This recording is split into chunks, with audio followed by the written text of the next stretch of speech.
Nick there with his latest thoughts. Nick Eardley, our correspondent. Let's go straight to the Green outside Parliament and talk to the SNP Member of Parliament, Richard Thomson, who is the party's shadow finance spokesman.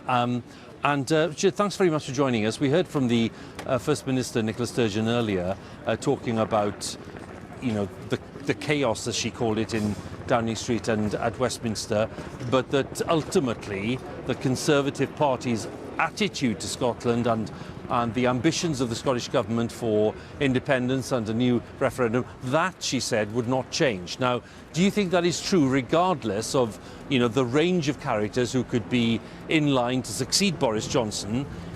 Do you expect the party's approach to Scotland to be the same, whoever gets it?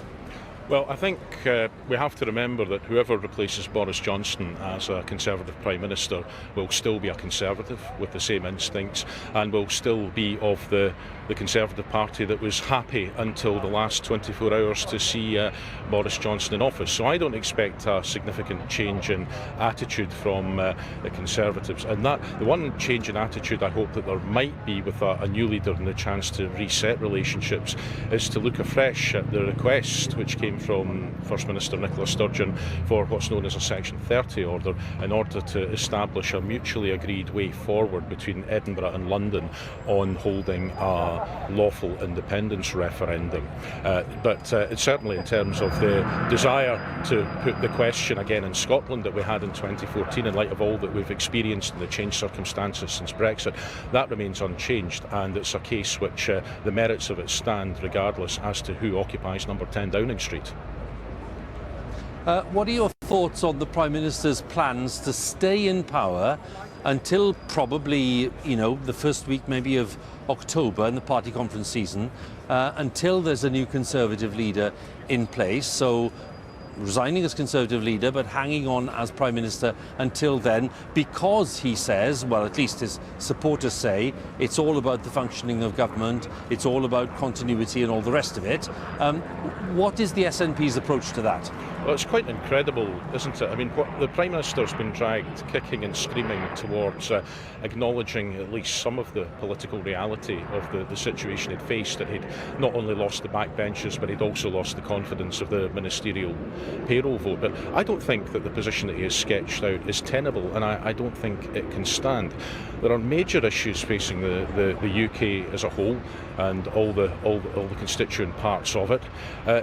The idea that the Prime Minister is able to provide the stability and the continuity that might be needed just now is utterly laughable, and he's certainly not in any kind of position and certainly no longer has any kind of mandate to be taking the kind of big policy changes that are needed in order to get through the cost of living crisis, for example, or to tackle the security challenges that we face in Europe. So I think, quite frankly, the removal van should be in Downing Street no later than this evening, and they should be making arrangements to be put in place so that somebody else can take over who is able to restore some semblance of stability and continuity to government, because it's certain in my mind that the person to do that is not Boris Johnson.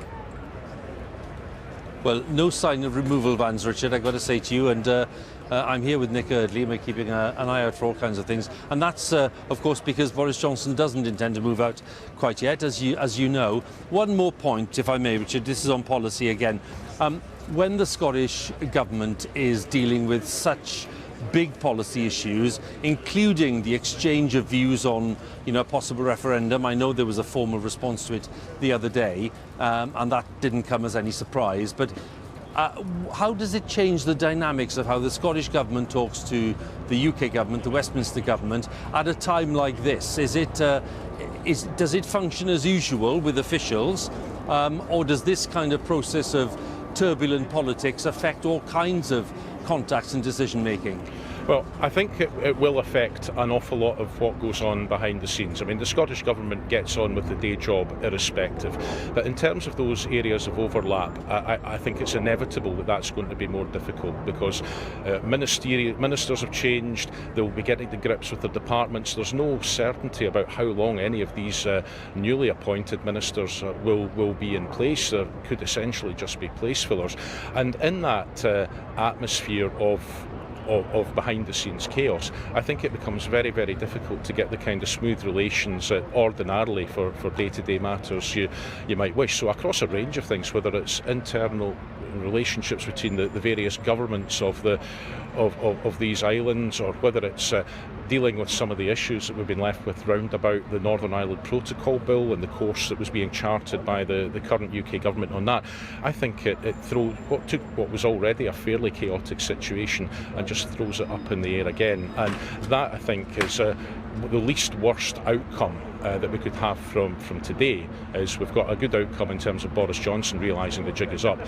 The least worst outcome at the end of the day would be for somebody else to be asked to put together an interim government, which would then allow the Conservatives to get on with the job of picking who they intend to install as a Prime Minister that can lead them up to the election. Richard, good to talk to you. Thank you very much for joining us. Thank you. Richard Thomson there from the Scottish National Party. Well, I was telling you earlier that we had the statement from Boris Johnson, and that followed quite a few announcements from Number 10, which had kind of been drip-fed